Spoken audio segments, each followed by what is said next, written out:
오늘 성경의 말씀의 내용은 이렇습니다. 이삭이 이제 나이가 많이 들었고 시력이 점점 희미해졌습니다. 이제 본인이 죽을 날이 가까이 왔다라고 이삭은 생각합니다. 그리고 죽기 전에 아들에게 축복을 주겠다라고 작정을 합니다. 그런데 이 사실을 그의 아내인 리브가가 들었습니다. 그러자 리브가의 생각은 달랐습니다. 에서에게 복이 갈 것이 아니라 야곱에게 복이 가야 된다. 그리고 한 가지 계책을 꾸밉니다. 그것은 아버지를 속여서 장자가 받아야 할 복을 뺏어오는 것이었습니다. 이삭이 리브가를 만난 것은 성경은 40세 때다라고 이야기하고 있습니다. 이삭은 40세에 결혼을 합니다. 그런데 이 결혼한 이후에 이삭의 집에 아이가 생기지 않습니다. 아이가 생기지 않자 이제 두 부부는 하나님께 기도합니다. 하나님, 우리 가정에 귀한 생명을 허락해 주십시오. 생명의 탄생을 간절히 애썼던 그들 앞에 하나님께서는 그들의 기도를 들어주셨습니다.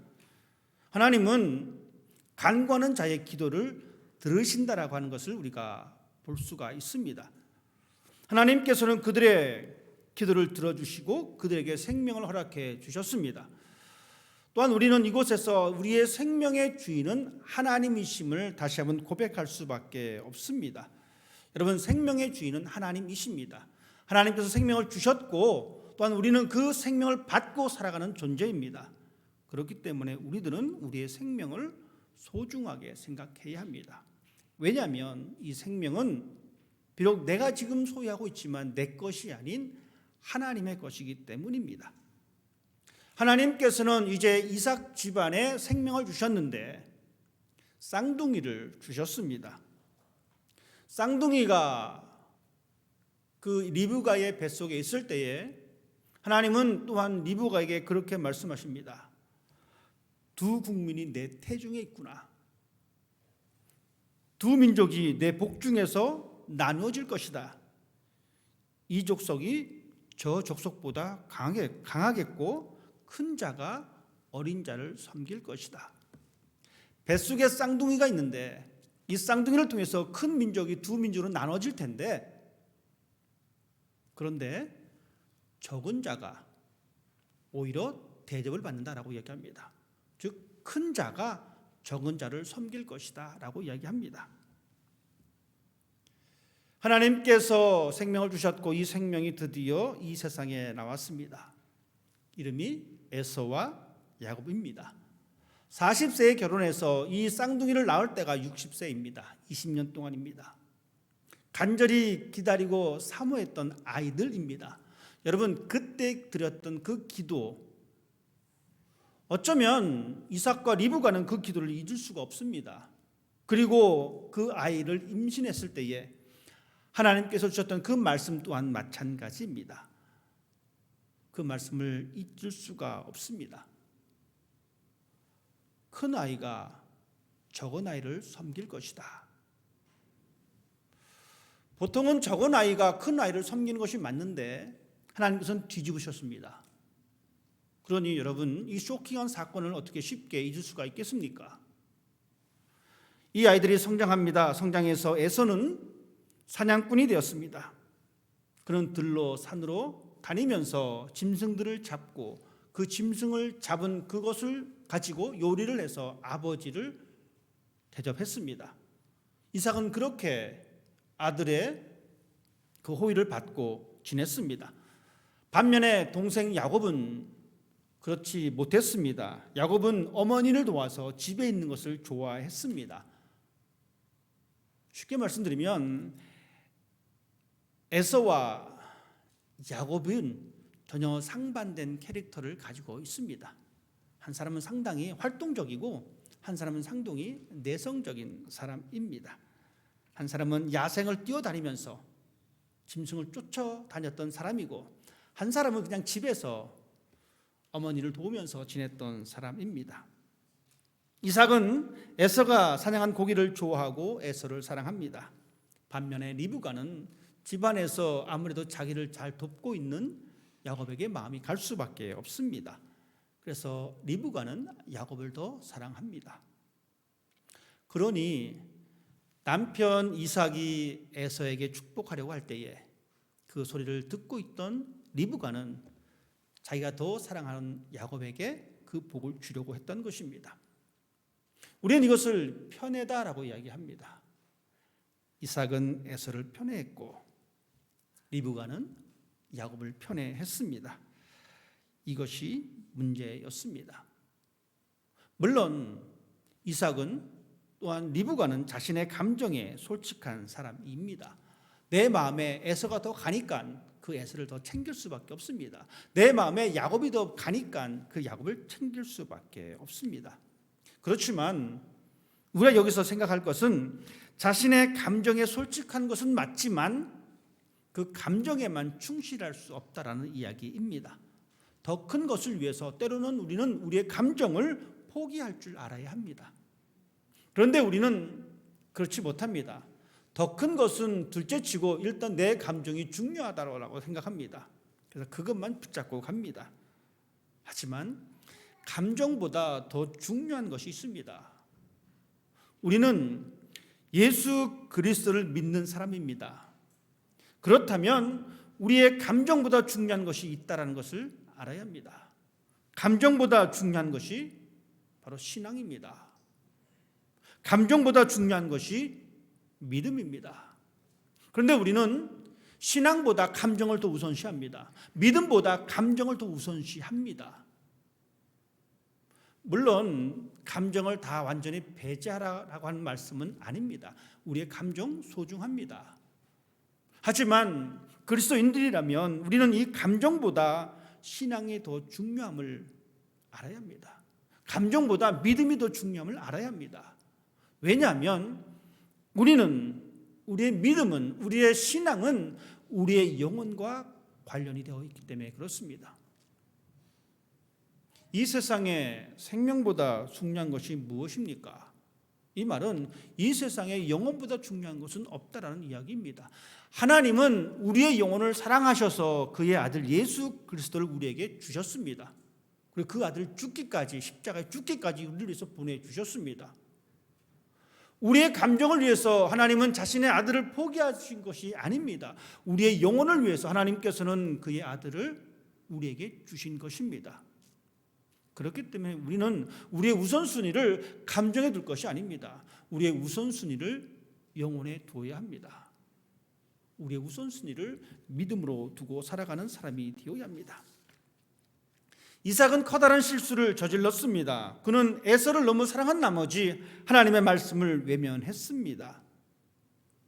이삭은 에서에 대한 편애, 에서에 대한 집착을 가지고 있었습니다. 그 아들을 너무나 사랑했습니다. 그러니 여러분 생각해 보십시다. 아이가 없을 때 간절히 기도했던 두 부부입니다. 그리고 간신히 얻은 생명입니다. 이 생명을 잉태한 중에 하나님의 약속의 말씀이 있었습니다. 적은 자가 큰 자의 섬김을 받을 것이다.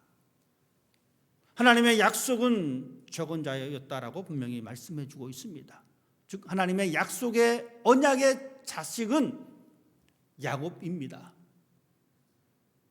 이 말을 들었던 에서는 어쩌면 충격에 빠질 수도 있습니다. 왜냐하면 보통의 생각은 큰 아이가 하나님의 언약의 작속이고 언약의 자식이 되어야 되는데 적은 자라고 하니까.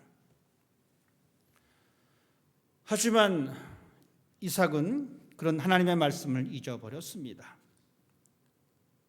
아쉽고 부족할 때 하나님께 매달렸지만 이제 자식이 성장하고 자신의 마음에 들다 보니까 그런 하나님의 말씀을 잊어버렸습니다. 물론 이삭은 자신의 감정에 충실한 사람입니다. 그렇기 때문에 그는 하나님의 말씀을 어쩌면 애써서 외면했을지도 모릅니다. 그리고 그는 인간적인 생각으로 첫 아들을 선택합니다. 아버지 입장에서 두 아들을 보니까 한 아들이 참 용맹스럽게 보입니다. 저는 아들이 없기 때문에 잘 모르겠습니다. 용맹스러운 아들이 더 잘나 보이는지 잘 모르겠습니다. 하지만 이삭은 아들이 둘이 있었습니다. 한 사람은 용맹스러웠고 한 사람은 너무 여성스러웠던 것입니다. 그러다 보니까 이 이삭은 더 그 용맹스러움에 더 마음이 갔는지도 모릅니다. 사냥을 다니면서 보였던 그 강인함, 그 남성성을 어쩌면 이삭은 더 좋아했을지도 모릅니다. 남자니까 그래 더 강한 것이 낫다, 강한 자가 살아남는다라고 생각했을지도 모릅니다. 이삭은 하나님의 말씀을 외면했습니다. 이삭은 자신의 감정에 너무나 충실했습니다. 그래서 이삭은 자신이 좋아하는 고기를 먹고 마음껏 축복하면 된다라고 생각했습니다. 늘 그랬듯이 아들을 불러서 아들아 나가서 사냥을 해오거라. 그리고 네가 사냥해온 그 고기로 내가 맛있게 먹고 내가 너를 마음껏 축복해 줄게. 이삭은 늘 그랬듯이 늘 익숙한 그 삶을 선택해 버렸습니다.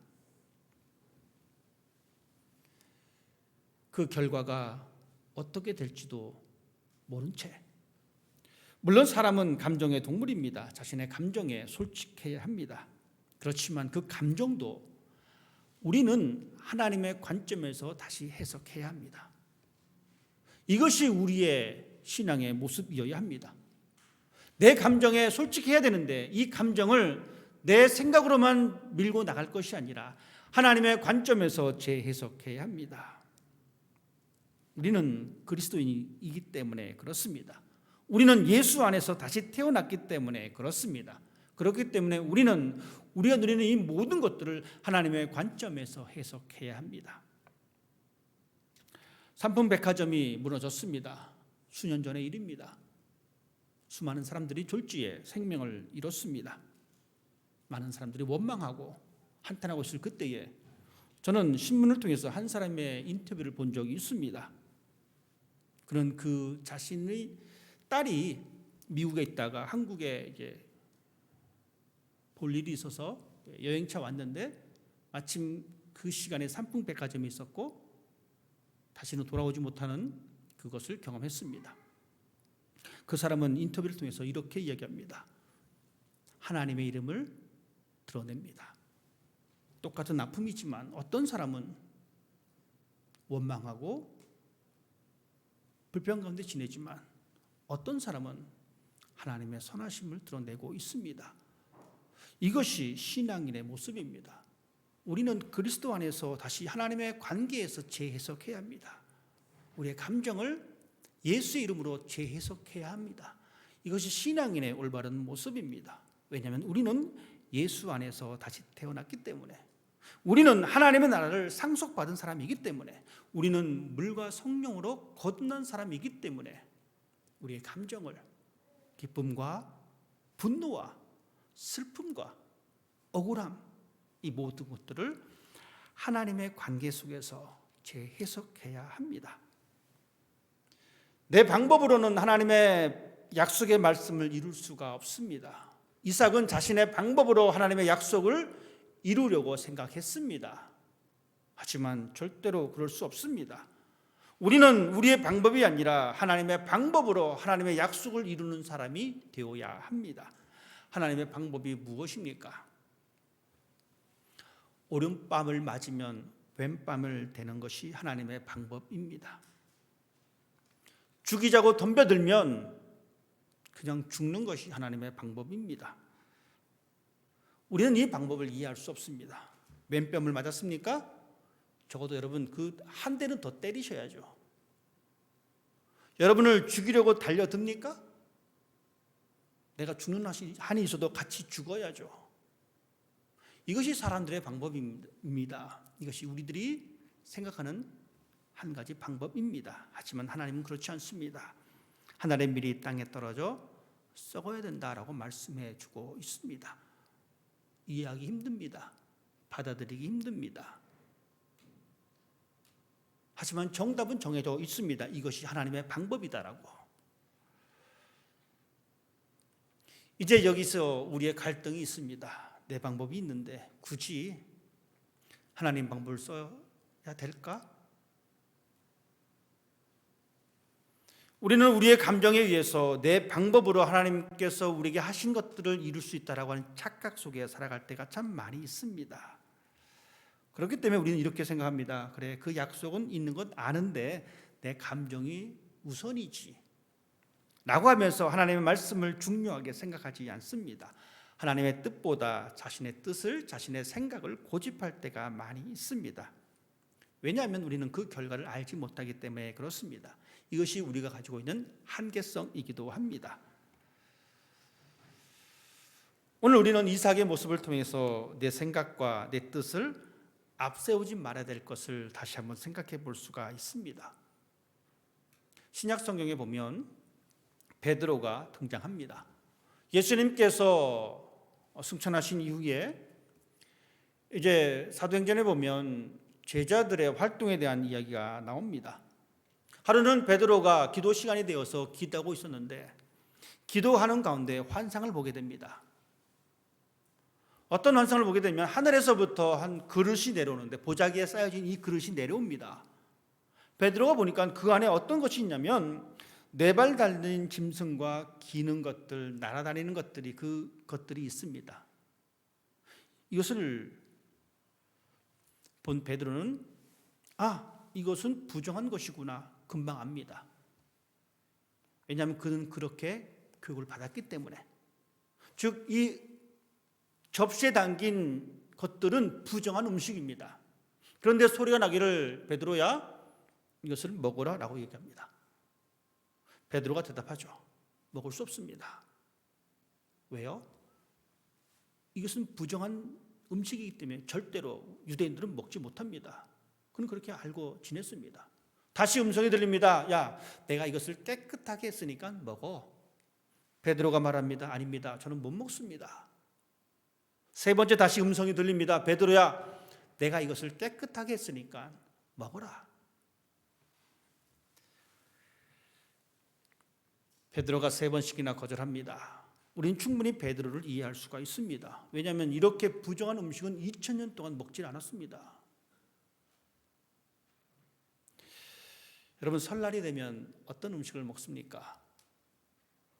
한국인이라면 떡국입니다. 설날에 떡국을 한 그릇 먹으면 한 살 먹는다라고 우리 어르신들이 많이 얘기하셨죠. 근데 누가 설날에 떡국 먹는 게 아니라 햄버거 먹는 겁니다 라고 얘기하면 우리 어르신들은 고개를 절레절레 흔듭니다. 베드로가 그렇습니다. 2000년 동안 그렇게 배워왔습니다. 부정한 음식은 절대 먹을 수 없습니다.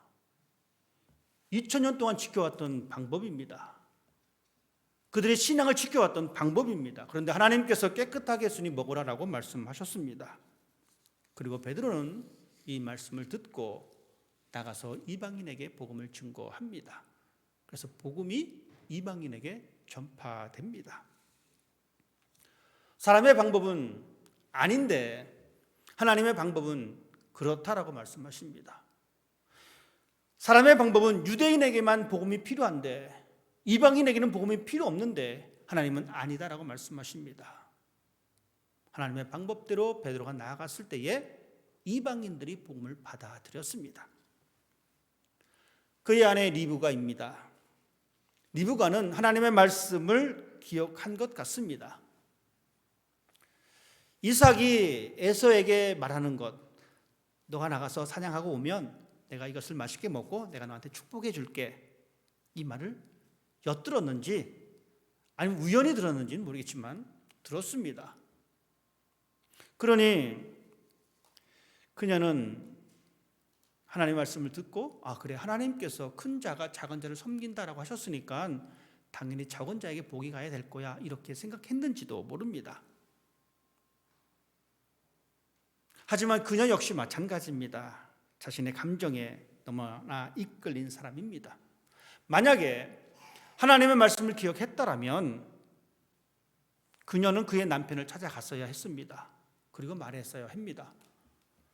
옛날에 내가 임신했을 때 하나님께서 그렇게 말씀하지 않았느냐? 큰 자가 적은 자를 섬길 것이다 라고 말씀하지 않았느냐? 라고 이야기하면서 그 남편을 설득하는 것이 정상입니다. 그런데 그녀는 그렇게 하지 않았습니다. 오히려 자신의 아들을 부추겨서 아들을 공범으로 만듭니다.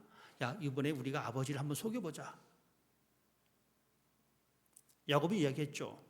형은 몸에 털이 많아서 잡아보면 금방 아는데 이거 아버지 속이다가 걸리면 저주받을지도 모릅니다. 어머니 리브가가 무엇이라고 얘기했습니까? 괜찮아. 그 저주 내가 받을게. 리브가 역시 이것이 거짓되고 이것이 악한 것인 줄 알았습니다. 하지만 자신의 방법대로 자신의 감정에 충실해서 야곱에게 그 하나님의 복을 받기를 원했습니다. 자신의 목적을 이루기 위해서 속임수를 사용합니다. 하나님의 뜻을 이루려고 인간적인 방법을 사용한 리브가의 모습입니다. 여러분, 이것도 결코 옳은 행동이 아닙니다. 하나님의 약속을 받기 위하여 인간적인 방법을 사용하는 것 옳은 것이 아닙니다. 제가 한국에 있을 때 한참 유행했던 교회의 행사들이 있습니다. 바로 이웃 초청 잔치입니다. 일정한 날을 정해놓고 교회 다니지 않는 사람들을 교회로 초청하고 복음을 증거하는 그러한 좋은 의미입니다. 그런데 이것이 변질되기 시작합니다. 변질되다 보니까 어떻게 변질됐냐면 큰 교회가 재정이 풍부하니까 사람을 데리고 올 때마다 커다란 상품을 내걸기 시작합니다. 주변의 교회들이 그 날만 되면 긴장합니다. 왜냐하면 그 아이들을 다 데려가 버리기 때문에. 사람들을 모아서 교회의 인원수를 성장시키는 좋은 의미이지만 목적이지만 그 과정이 잘못됐습니다. 그러니 10대 아이들이 그때 당시 아이패드를 준다고, 제일 많이 데리고 오는 사람을 아이패드를 준다고 하니까 적은 교회 다니고 있는 그 아이들 다 불러갑니다. 큰 차를 대절해서 다 싣고 가버립니다. 주변의 교회들이 난리가 났습니다. 하나님의 뜻을 이루려고 인간적인 방법을 사용하는 것은 결코 옳은 것이 아닙니다. 리브가는 그것을 선택해 버렸습니다.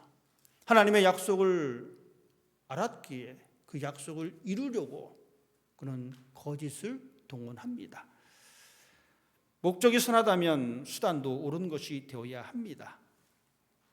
하지만 세상은 그렇게 얘기하지 않습니다.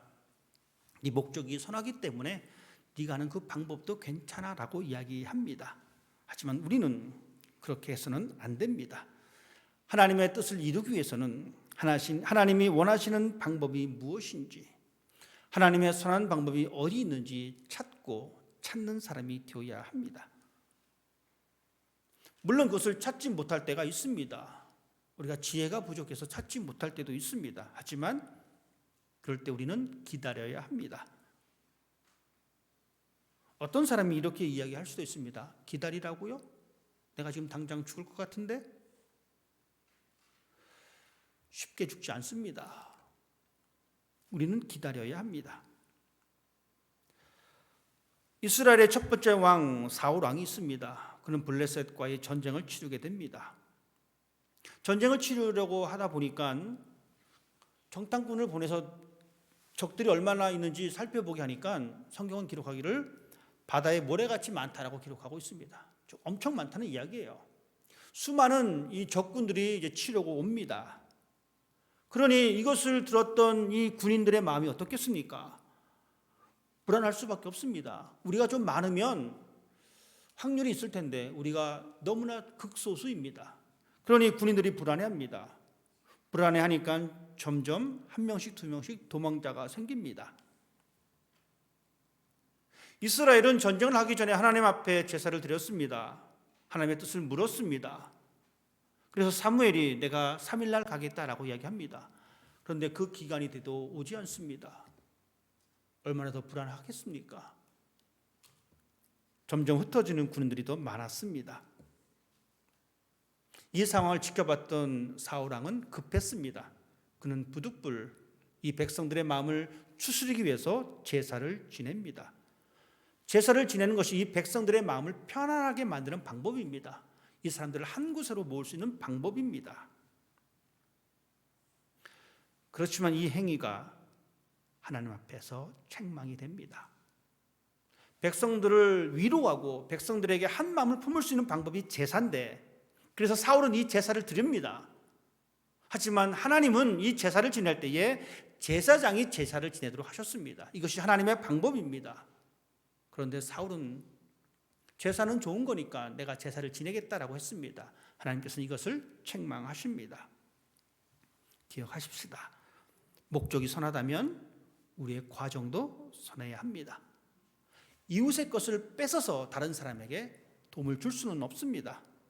내가 하나님 앞에 헌금을 드린다고, 교회를 섬긴다고 탈세를 할 수는 없습니다. 어려운 이웃을 돕는다고 우리 이웃의 노동력을 착취할 수는 없습니다. 모든 것은 하나님의 방법대로 해야 합니다. 법궤를 하나님의 방법대로 옮기지 않았다가 하나님 앞에 책망을 들었습니다. 그 후에 다윗은 하나님의 방법으로 이 법궤를 옮깁니다. 하나님을 위한 것이니 괜찮겠지, 이 생각이 우리의 신앙을 위험에 빠뜨리게 됩니다. 모든 것은 하나님의 방법대로 할 때에 하나님의 선하심을 우리가 드러낼 수 있고 하나님의 선하심을 경험할 수가 있습니다. 합당한 것이 무엇인지 지혜를 구하는 사람이 되십시다. 하지만 우리는 여전히 포기하지 못합니다. 그 결과를 알지 못하기 때문에 포기하지 못하고 내 방법대로 하려고 합니다. 그럴 때 우리는 성경을 보아야 합니다. 성경에는 이미 그 결과가 다 드러나 있습니다. 내 방법대로 한 결과와 하나님의 방법대로 한 결과의 결과가 다 드러나 있습니다. 우리는 그래서 성경의 교훈을 따라야 합니다. 그리고 하나님의 방법을 찾아야 합니다. 하나님께서는 우리에게 분명히 말씀해 주고 계십니다. 구하라, 찾으라, 두드리라. 하나님의 방법을 구하십시다. 하나님의 방법을 찾읍시다. 하나님께서는 분명히 우리에게 대답해 주십니다. 그때 우리는 현실적인 것들을 포기할 때가 올 것입니다. 하나님의 성령의 인도하심을 위하여 우리는 기도하는 사람이 되어야 합니다. 하나님의 방법을 모르면 우리는 우리의 방법대로 살려고 합니다. 하지만 우리의 방법대로 살 수는 없습니다. 우리는 그리스도인이기 때문에 하나님의 방법대로 살아야 합니다. 때로는 이해할 수 없습니다. 때로는 손해가 막심할 수도 있습니다. 하지만 그것을 이겨낼 때에 하나님께서는 우리들로 하여금 하나님의 약속의 복을 허락해 주십니다. 우리 주님은 처음과 나중이시요, 우리 주님은 영원히 계신 분이십니다. 그 하나님께서 우리와 함께 주시고 우리에게 그러한 자리로 초대하고 계십니다. 우리 모두는 예수님의 외침을 기억해야 합니다. 내 뜻대로 마시고 아버지의 뜻대로 되기를 원합니다. 십자가의 고통과 죽음 앞에서조차도 자신의 방법을 포기한 예수님의 모습입니다. 그런 고백적인 삶의 자리로 우리를 초대해 주고 계십니다. 마지막 때에 하나님께서는 그 사람들을 가장 높은 자리로 불러주십니다. 이것이 하나님께서 우리에게 주신 은혜의 말씀입니다. 하나님은 하나님의 방법으로 우리의 삶을 살기를 요구하고 계십니다. 훗날에, 마지막 날에 가장 높은 자리에서 하나님을 영화롭게 할 수 있는 여러분의 삶이 되시기를 주님의 이름으로 부탁을 드립니다. 기도하겠습니다. 아버지 하나님,